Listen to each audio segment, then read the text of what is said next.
One day, Percy talked to Edward about it. What you need is a deputation. He explained what that was. Percy ran back quickly. Edward says we need a depot station, he told the others. Of course, said Gordon. The question is, what is a desperation? It's when engines tell the Fat Controller something's wrong and ask him to put it right.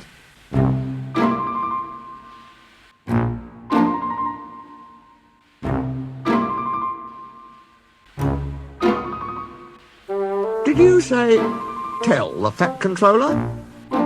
There was a long silence.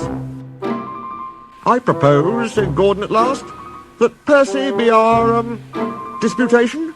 Can't, squeaked Percy. I can't. Rubbish, Percy, said Henry. It's easy.